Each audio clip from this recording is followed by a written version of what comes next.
na ba? Nakapag-relax ka na ba? Saan ka man nagtatrabaho, mapa-opisina man o work from home o mula mismo sa pwesto, sasabayan namin ang break time mo. Sasabayan namin ng mga balita at komentaryo, mga panayam ng mga taong viral ngayon. DZRH Break Time! RH Break Time!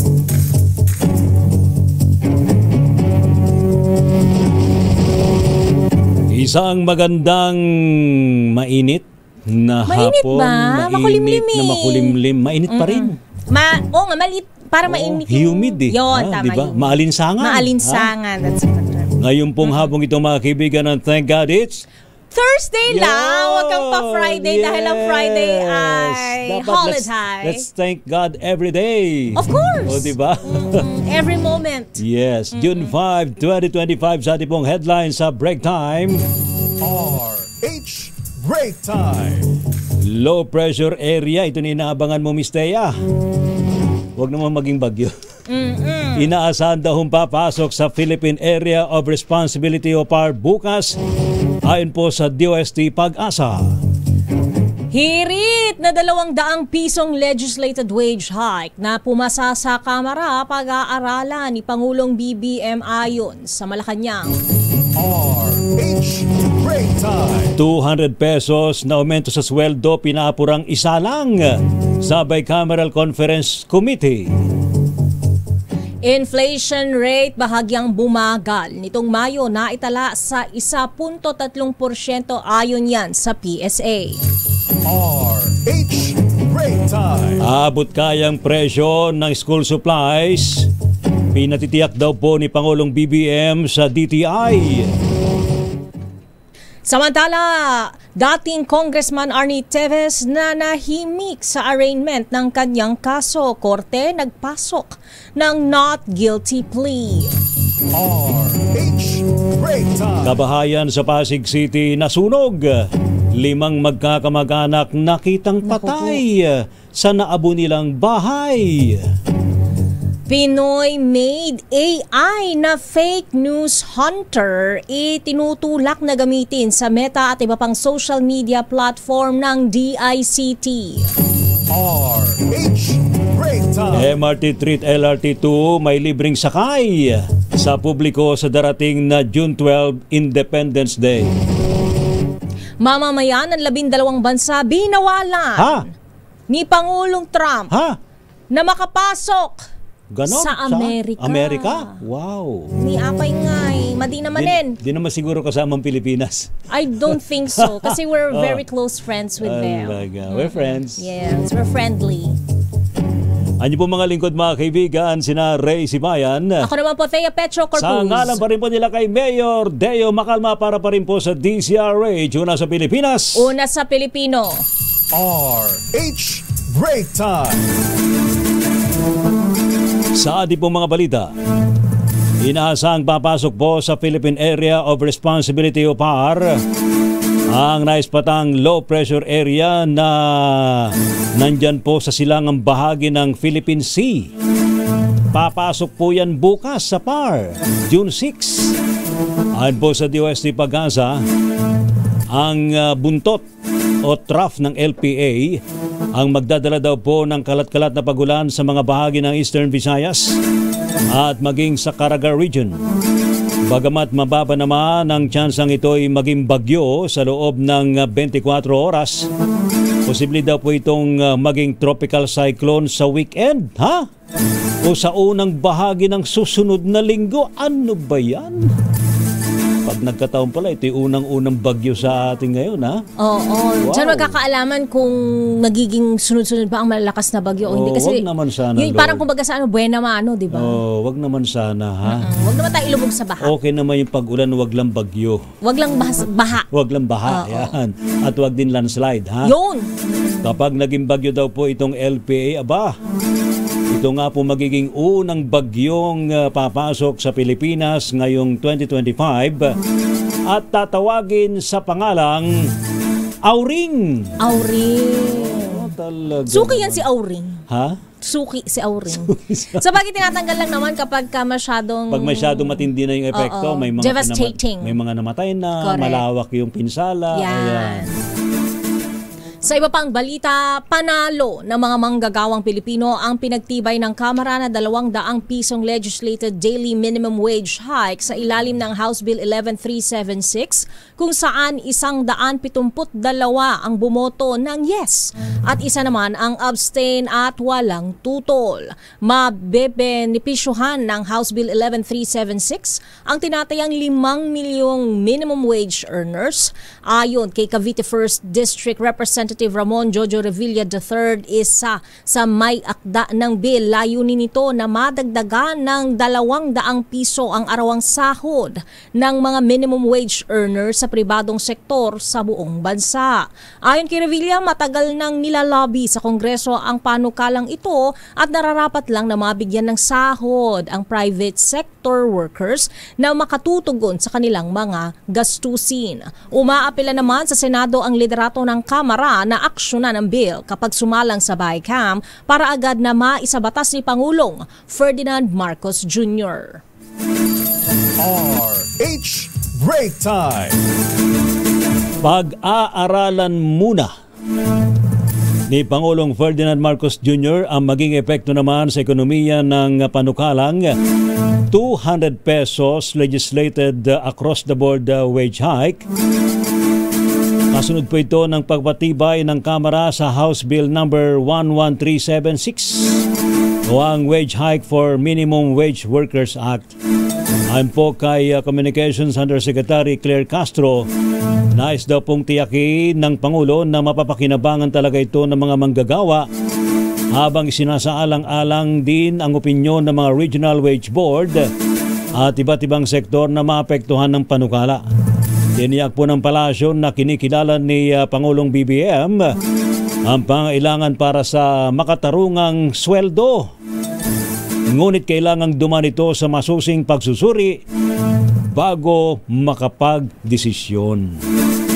Kaugnay nga ng balitang yan, tutol ang Employers Confederation of the Philippines o ECOP sa 200 pisong wage hike bill ng Kongreso. Sa panayam sa programang Damdaming Bayan kay ECOP President Sergio Ortiz Luis Jr., sinabi nito na maganda lang pakinggan ang taas sweldo pero maliit na parte lang na mga manggagawa ang makikinabang o katumbas ng 10% minimum wage workers at 84 hanggang 70% ang magsasuffer. Paliwanag ni Luis, kung magkakaroon ng taas sweldo, ang kasunod nito ay taas presyo ng mga bilihin kaya ang dapat solusyonan ay ang problema sa inflation. Naniniwala rin ang ECOP na i-veto ni Pangulong Ferdinand Marcos Jr. ang batas dahil maliwanag umano sa unang naging utos ng Pangulo na regional wage boards na ang magsasagawa ng pagrepaso kaugnay sa sahod ng mga manggagawa. Narito si Ortiz Luis.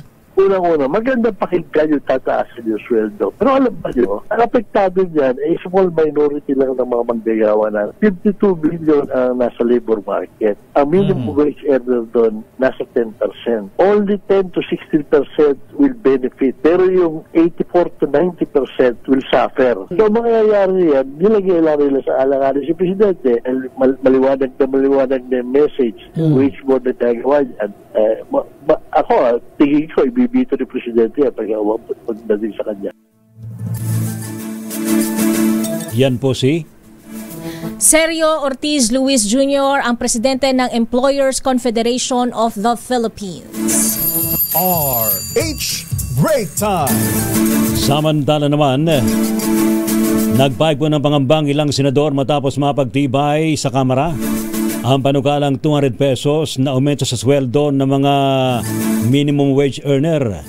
Babala po ni Senador J.V. Ejercito, bagaman maganda sa paningin ng publiko ang taas sweldo, ay posible daw hong malugi o magsara naman ng mga maliliit na negosyo kung hindi ito may maingat na ibalanse.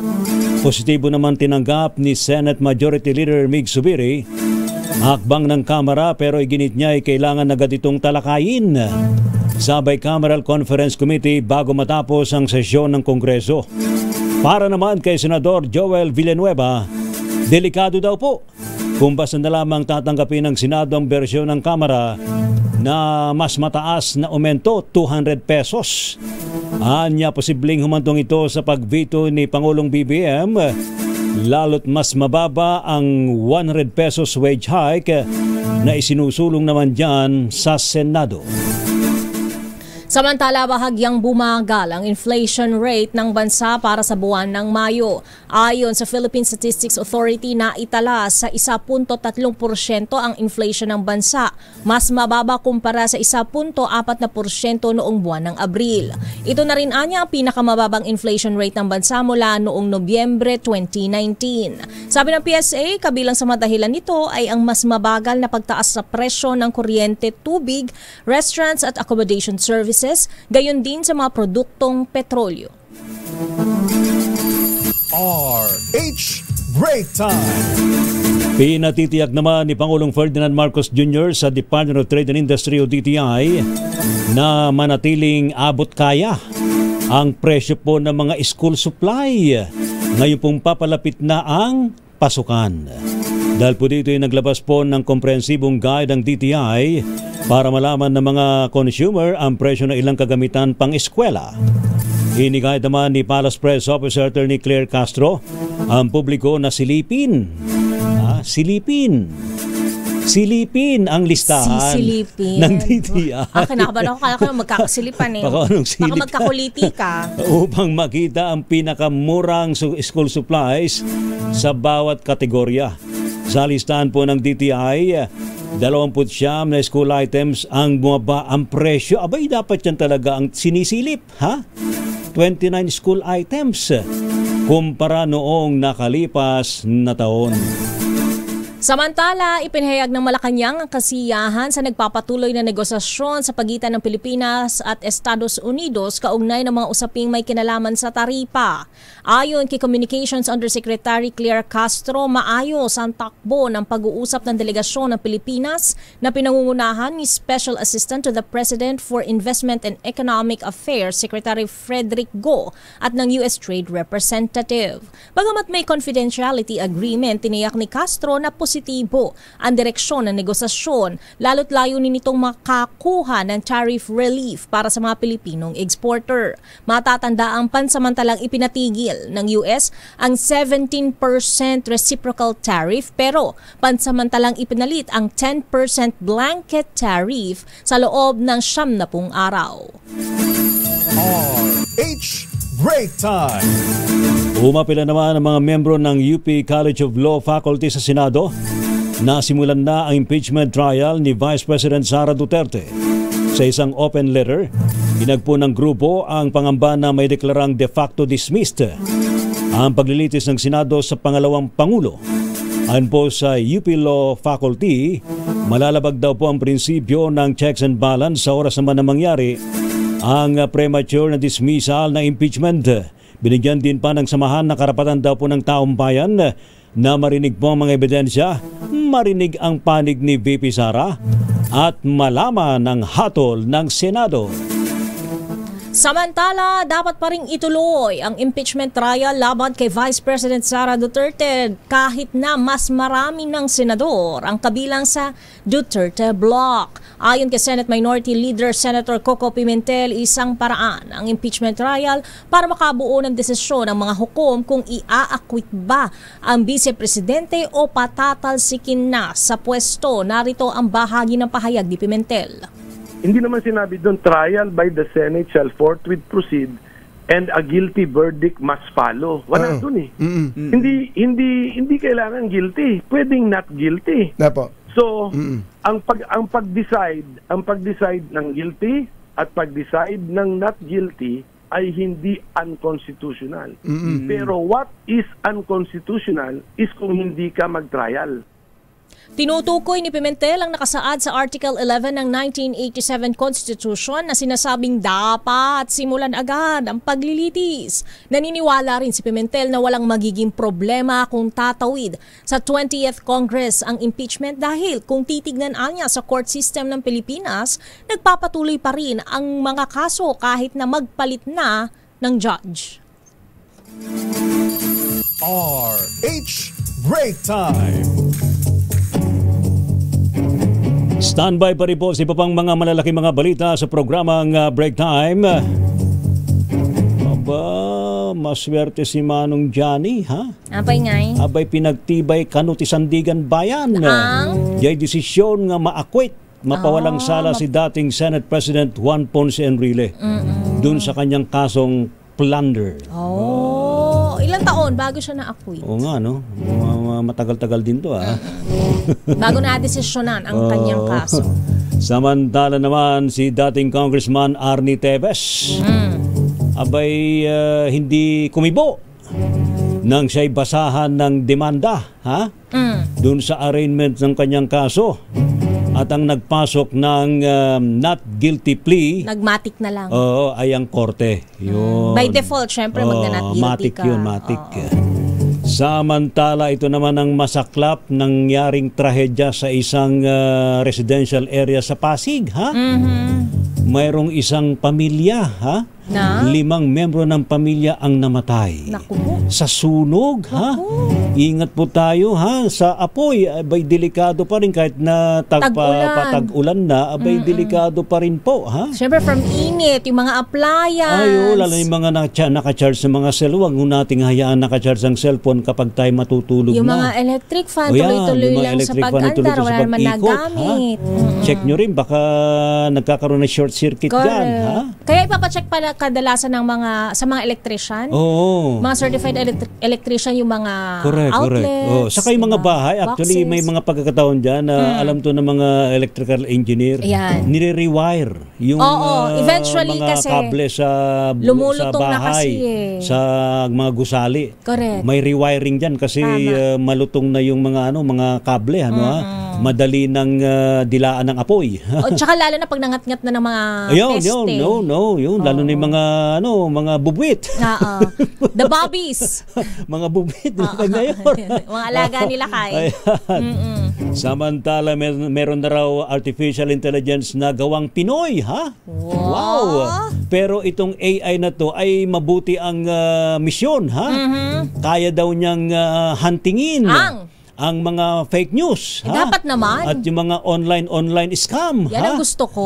Kapakipakinabang na talino. Ito raw ay itinutulak pong gamitin na ho ng mga social media platform ng Meta. Mainam. At yan po itinutulak po ng DICT. Yan. Ayos yan. Sino kaya yung naka-invento yan ng AI na pwedeng maging hunter ng mga fake news? Very good siya. Oo, okay yan. Samantala, good news po sa mga mananakay po ng MRT at LRT. Why? Meron po kayong libreng sakay. Yay! This coming June 12. Maghapon? Independence Day, may mga oras. Ay, may oras. May oras sa umaga, may oras sa hapon o gabi. Yan. Buti naman. Sana gawin na lang buong maghapon. Oo nga. Para naman Di naman araw ng kalayaan. Di naman araw-araw Independence Day, di ba? Araw ng kalayaan sa paggastos. Yan. Malaya tayo sa paggastos, malaya sa pagbabayad ng pamasahe. Yun. Di ba? Malaking ginhawa para minsan sa mga mananakay. Minsan lang naman yung isang taon eh. Baka pwedeng gawin ng buong araw, ha? Kung nakikinig po kayo, Secretary Vince Dizon, sir. Sabi nila sa atin, binigay mo na yung isang kamay, gusto pa sakmalin yung buong syempre, may rin braso. Yan, hindi rin malayo na sa naambunan ka na, di magpaulang ka na. Oo, nabasa ka na rin lang. Siguraduhin mong soaking wet ka na. Basang-basa, water na. Correct. Pero itong si US President Donald J. Trump, abay binawalan daw po yung mga mamayan sa 12 bansa na makapasok sa Amerika. No entry, no kendo. Bawal. Maiparit. Ang kanyang katwiran, delikado raw sa terorismo. Naku naman, no. RH Break Time. Pilipinas ang oras. Kami ho'y babalik pa rin mga kaibigan sa Break Time. Oras ganap na pong 4:31 ng hapon. Ang oras na yan.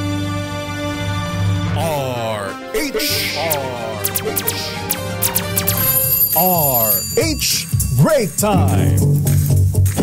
Pilipinas ang oras ganap na pong 4:38 ng hapon. Anyo pa rin po mga lingkod, sina Ray Sibayan, Thea Petro Corpuz. para sa DZRH, una sa Pilipinas. Una sa Pilipino. Sa ngalan pa rin po nila kay Mayor Deo Macalma. RH Break Time. Heto na, nasa ating linya, Miss Thea. ang leader ho ng isang grupo ng mga manggagawa, si Attorney Sani Matula. Siya po ang Pangulo ng Federation of Free Workers. Isa rin tong grupong itong mga talagang lumalaban sa kapakanan ng ating mga kababayang manggagawa. Laban-laban. Laban-laban. Walang bawi-bawi. Walang bawi-bawi. Yan, ating alamin ang kanilang reaksyon tungkol dito sa napagtibay sa third and final reading dyan sa Kamara na 200 pesos na legislated wage hike. Attorney Sani Matula, sir, magandang hapon po sa inyo. Welcome sa programang Break Time sa DCRH. Ray Sibayan and Miss Thea Pecho Corpus. Magandang hapon po.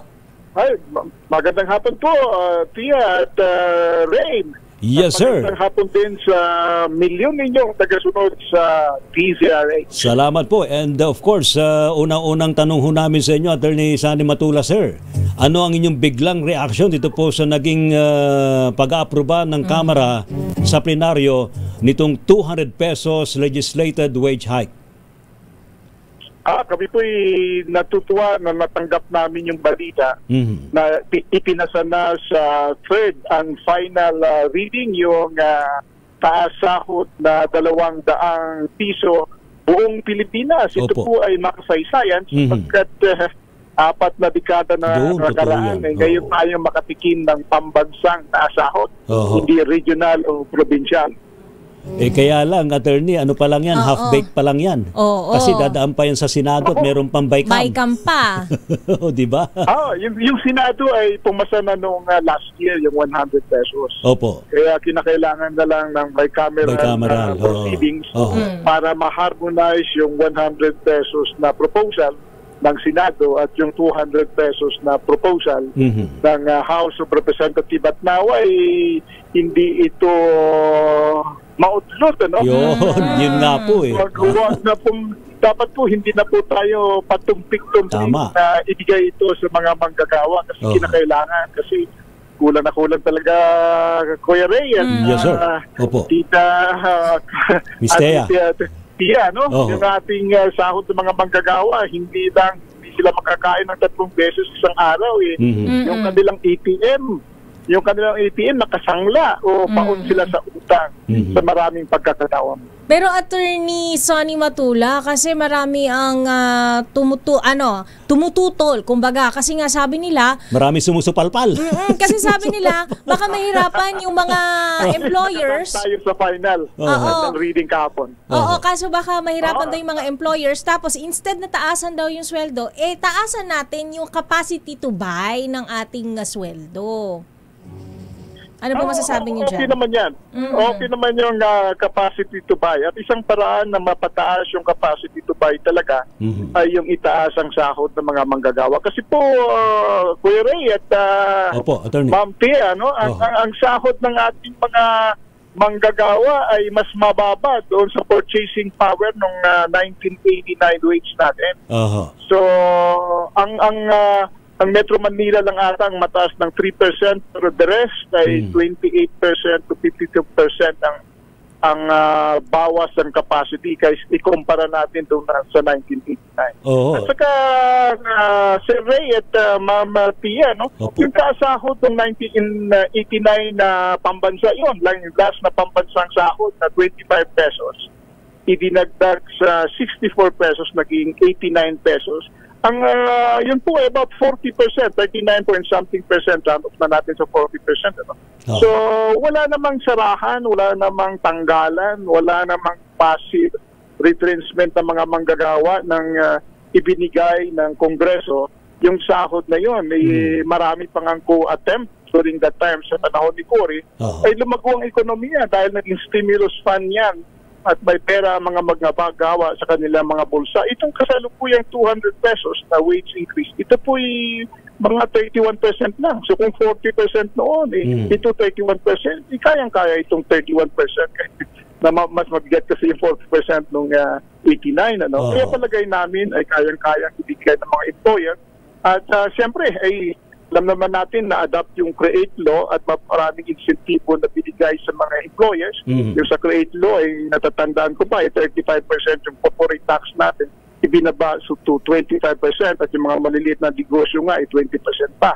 So naka-save ang ating mga employer. Pwede bang i-share naman yon sa ating mga manggagawa? At saka, siyempre, umuunlad yung ating ekonomiya pero naging negative yung sahod ng ating mga manggagawa. Hindi naman siguro tama, di ba? Totoo lang.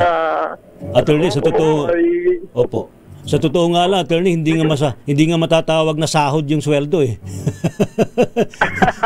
Hindi na nakasahod kasi wala nang sahod. Nag-evaporate agad-agad, dumaan lang. Wala nang masahod. Passerby. Nga, yun ang problema. Yung ating mga manggagawa, pagkakaalam ko, may mga lumalapit sa akin, nakasangla na ngayong PPL nila. Oh, Diyos me. Siyempre, kaya wala silang escape sa mabigat na obligasyon na pakainin ang pamilya nila, nagpunta na sila sa mga pautang at napakataas rin po ang interest ng mga pautang ito. Kaya kinakailangan talaga nila na makarecover, makarecover dun sa bumababang kanilang sahod. Subalit, magkabalintunaan tumataas yung ekonomiya at maraming mga kumpanya ang lumalakas. Itong mga manggagawa natin ay naiwanan. Kaya yung panawagan natin sa gobyerno ay dapat tuparin yung constitutional mandate na ang isang pamilyang Pilipino magkaroon ng family living wage. Itong 200 pesos ay unang hakbang patungo doon sa living wage na tinatawag natin. Pero ang concern dito, Attorney Sani Matula, sir, baka raw magsara naman yung mga maliliit na negosyo kung sakaling ibigay itong 200 pesos na wage hike. Palagay ko, kasamang Ray, ay malayo yan sa katotohanan. Sapagkat mga barangay micro business enterprises natin ay accepted na yan sa minimum wage law. Yung ating mga retail enterprises na 10 o mababa ang kanilang mga empleyado ay pwede naman silang mag-apply ng exemptions, At saka yung mga hindi talaga gumikiwang-kiwang ng mga kompanya ay pwede naman mag-file ng exemption. Kaya hindi yan ang dahilan, Ang ating tinitingnan naman dito ay ang ating mga manggagawa na kulang talaga.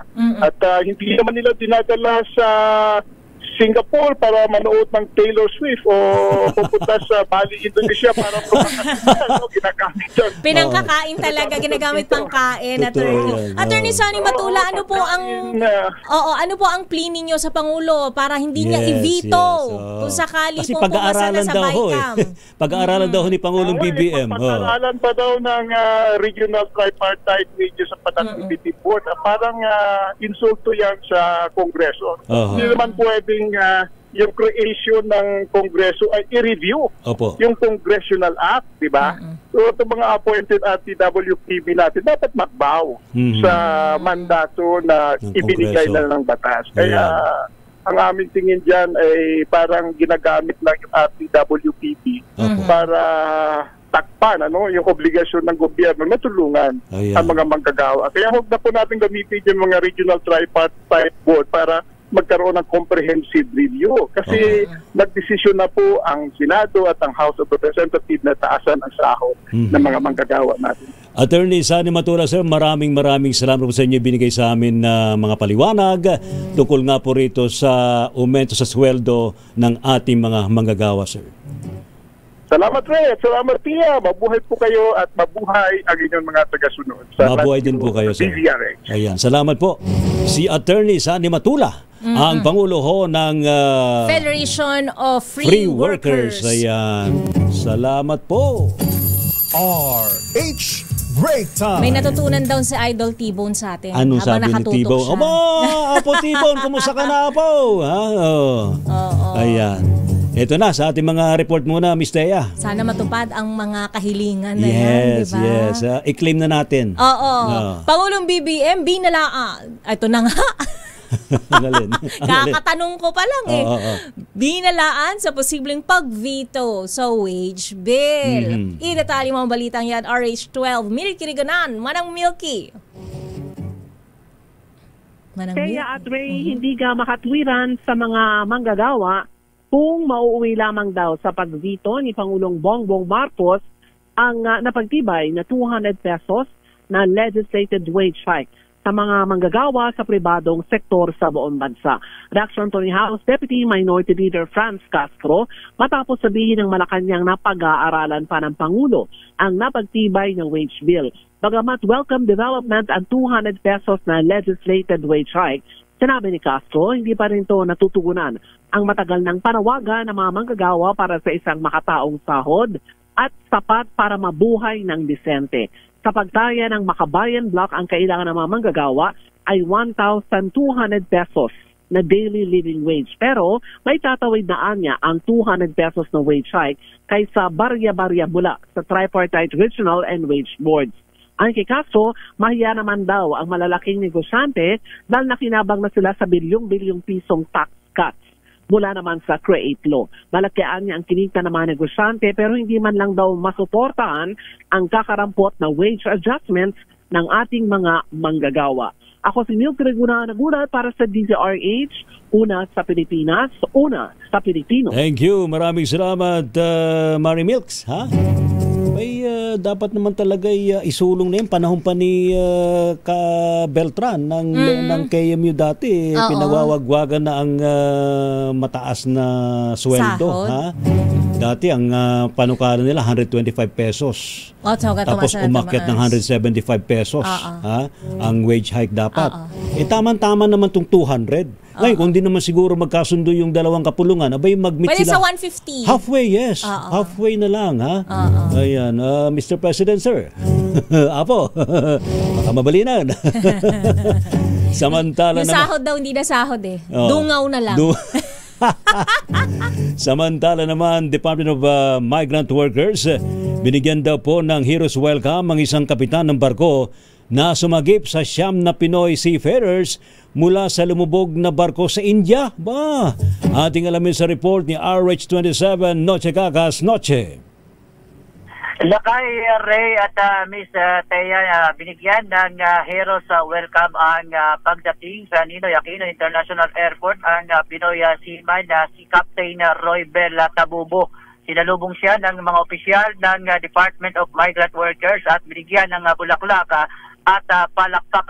Ayon kay DMW Secretary Hans Leo Capdac, ang MV Han Yi ay isa sa barko na unang rumisponde sa rescue call mula sa Miss MSC Elsa 3 na lumubog sa Indian coast noong May 25. Ayon pa kay Capdac, si Captain Tabobo at kanyang mga crew ay matagumpay na nasagip ang kapwa Pinoy seafarers habang ang natitirang 11 Filipino crew naman ay na-rescue ng Indian Coast Guard na may kabuuang 20 survivors. Dagdag pa ni Capdac ang mga rescued 20 crew members mula sa MSC Elsa 3 ay inaasahan naman makakauwi ng Pilipinas sa susunod na linggo. Sinabi naman ni Captain Tabobo na ikakasal siya ngayong buwan, kaya isa umanong moment, hindi lang national pride, kundi isang personal celebration para sa kanya. Ayun. RH27, DZRH, una sa Pilipinas, una sa Pilipino. Thank you. Maraming salamat, Noche Gagas. RH Break Time. Standby pa rin po sa iba pang mga balita, mga kaibigan. O huwag po ninyong kalilimutan, may libreng sakaya.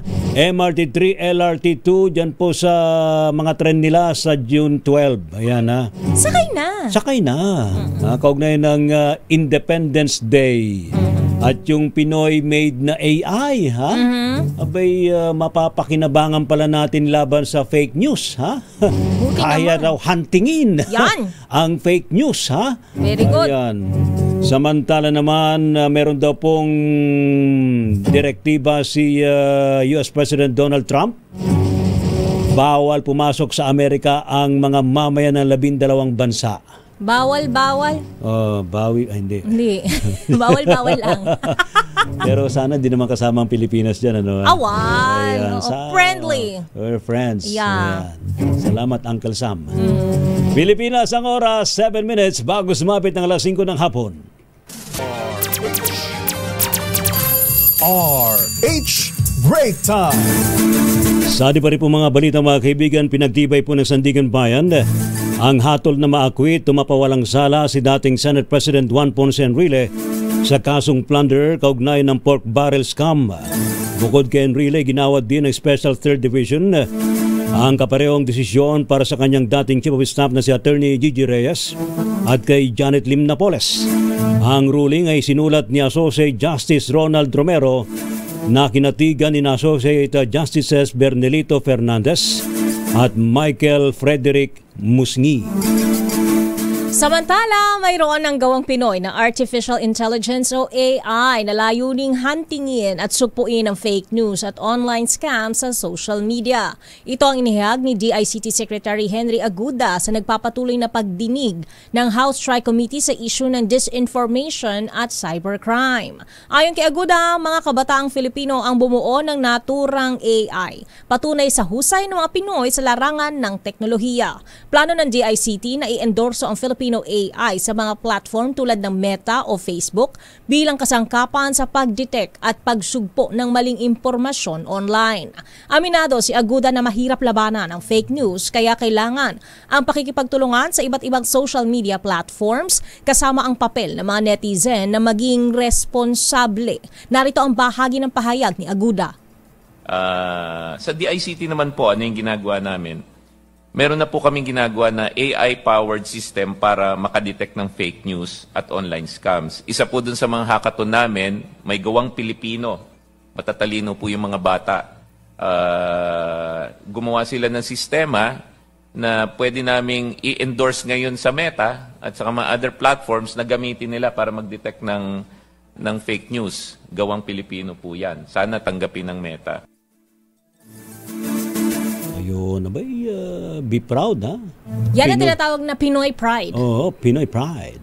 And we are proud. To be Pinoy. Yeah. Samantala naman, marami pa rin ang mga prank calls na natatanggap daw po ng 911. Ayon po mismo sa isa sa mga chief supervisor ng National Emergency Hotline. Subalit, hindi nabanggit ng staff ang datos bilang bahagi ng operation protocol. Ang 911 ay may nationwide operation at kabilang sa mga maring itawag ay lahat ng emergency tulad naman ng sunog at iba pang uri ng tulong o responde. May mga prank calls pa rin ba kayong natatanggap? Actually, sir, sa statistics, marami po. Marami pa rin? Anong klaseng prank calls, sir? Kasi we're not allowed to give any, regarding dito sa operation. Ganun ba? Ay, wala pong problema. Wala akong problema at sinubukan lang namin at mabilis naman kayo sumagot. Tinawagan pala talaga nila Jerry sa kanito Nying. Oo nga. Para malaman kung talagang active. Buti hindi sila prank call kayo Oo, tinantos sila sa prank call. Salamat. Samantala, patay ang 5 katao kasama ang isang taong gulang na sanggol matapos sumiklab ang sunog sa Barangay Buting sa Pasig City pasado alas 10 kagabi. Ayon kay FO1 Alfred Jude Lapitan, nagmula ang sunog sa 4 na palapag na residential building sa E. Mendoza Street, Barangay Buting sa Pasig City. Nakuha mula sa ikalawang palapag ang bangkay ng mag-inang 43 anyos at ang kanyang anak na 11 taong gulang na babae habang ang 1 taong gulang niyang anak ay nakuha sa unang palapag ng bahay na nakatira umano sa pangatlong palapag ng bahay. Samantala, ang mag-amang edad 45 anyos at 15 taong gulang ay natagpuan sa loob ng kubeta sa ika-4 na palapag ng kanilang tinutuluyang bahay. Sa kabuuan, 18 pamilya o katambas ng 89 na individual ang naapektuhan ng sunog kasama na ang nawalan ng kuryente. Patuloy pang iniimbestigahan ng mga otoridad ang naging sanhi ng sunog. Grabe naman trahedya yun, no? Ay, nakapanlumo, ha? Kaya nakikiramay po tayo dun sa mga kaanak ho nung namatay, ha? Isang pamilya ho yan, ha? Sa may Pasig yan, no? Pasig. Yes, Buting Pasig. Buting, ha? Samantala naman, heto tayo sa good news. Sa mga mananakay po ng MRT Treat LRT2, may libreng sakay daw po ang mga nasabing linya ng tren sa June 12, araw ho ng kasarinlan o araw ng kalayaan bilang pagkikisa sa pagdiriwang nga po ng ika-127th Independence Day. Magsisimula ang libreng sakay ng MRT3 at LRT2 mula alas 7 hanggang alas 9 ng umaga. Sana gawin ng buong araw. Once a year lang naman na Independence Day celebration. Ito ay magpapatuloy daw po ng hapon mula alas 5 ng hapon hanggang alas 7 tirabi. Ayun. Samantala, nilagdaan ni US President Donald Trump ang panukalang ipagbawal ang pagpasok ng mga dayuhan sa Amerika mula sa 12 bansa. Ang mga may full restrictions ay ang mga bansang Afghanistan, Myanmar, Chad, Congo, Equatorial Guinea, Eritrea, Haiti, Iran, Libya, Somalia, Sudan at Yemen. Habang partially restricted naman ang travel ng mga nationals patungo ng Amerika mula sa Burundi, Cuba, Laos, Sierra Leone, Togo, Turkmenistan at Venezuela. Ang naturang ban ay tugon ng administrasyon sa lumalalang banta sa national security ng Estados Unidos. Sa isang ex na dating Twitter post ng White House, sinabi ni US President Trump na wala ng puwang sa kanilang bansa ang mga foreign terrorists. Magiging epektibo ang travel ban sa darating na Hunyo 9. Ay, salamat. Walang Pilipinas. Wala. Wala naman tayong ganyang record. Ayan. At ngayon, Miss Thea, sa ating showbiz. Para sa ating showbiz news, Tom Rodriguez ibinida sa unang pagkakataon ang kanyang pamilya sa social media. Idatali mo ang showbiz news na yan. Diyosa ng showbiz, Josa Cruzat. Josa! Miss Thea at kay Ray, ibinahagi ng aktor na si Tom Rodriguez sa social media ang ilang larawan ng kanyang pamilya for the first time ever. Sa mga larawan sa Instagram, ang makikitang kasama ni Tom ang kanyang partner at anak na si Corbin, pero kapwa nakatalikod sa kamera. Ayon kay Tom, hindi ito tungkol sa pagtatago, kundi sa pagprotekta sa mga bagay na mahalaga sa kanya. Kanya pa, may mga yaman sa buhay na masyadong sagrado para ilantad ng buo. Binanggit din ni Tom na ang kanyang pamilya ang nagsisilbing pahingahan niya at paalala kung sino siya sa likod ng kamera at ng mga papel na ginagampanan niya bilang artista. Matatandaan noong November ng nakaraang taon nang isinapubliko ni Tom na mayroon na siyang anak kung saan 4 na buwang gulang pa lang noon si Corbin. Kasunod naman ay muling nagbahagi si Tom ng larawan kasama anak nitong Marso lamang. Noong nakaraang buwan naman, isang tulari ang sinulat Tom para kay Corbin. Para sa Break Time Showbiz, ito si Rosetta Nagu sa DZRH, una sa Pilipinas, una sa Pilipino. Ito, tama-tama na to. Kasi holiday bukas. Yay! Thank God it's Friday tomorrow and it's a holiday. Yes. It's a long weekend. Para sa mga kapatid natin mga Muslim bukas kasi Idil Fitir. Di ba?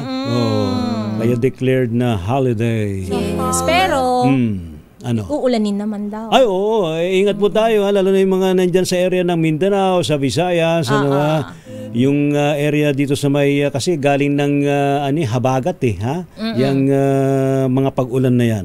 Binabati muna ni Sir Els Bartolome ang 10B Group. Ano ba tong 10B Group, Apo Els? Idil Adha daw ko na ni Idol T-Bone, itong bigat. Idil Adha. Idil Adha nga pala. Idil Adha yun. Thank you, Apo T-Bone. May samot ng Ilocano, GI. Matagal na daw hindi nagkikita-kita ang 10B Group ayon kay Apo Els Bartolome. 10B? 10B. Biten? Baka...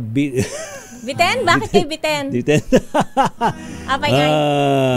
Jess Bart, Nick Bart, si Sir Els, Beth Lim, General Sintin, General De Leon, Philip Chan, General Noble. Puro mga general pala. Kaya pala Biten kasi puro B. Puro B. Puro B. Si Tristan Bermin, ayan. Si General De Leon, magandang hapon din po sa inyo. Ayan Anton. Tandami na nanonood sa ating general. Salamat po. Kinakabahan ako pagka ganyan. Bakit? Baka huntingin ako.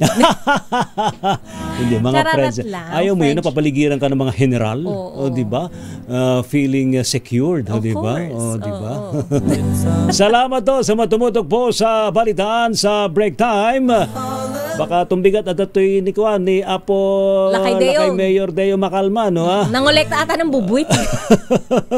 Ano po mga lingkod, mga kaibigan, sina Ray Sibayan. Teo Petro Corpus. Para sa DZRH, una sa Pilipinas. Una sa Pilipino. Sa ilang saglit ho ang programang Balansyado with Henry Uri and Miss Kay Karen Oyong. Pilipinas ang oras, 5:07 ng hapon. This time check is brought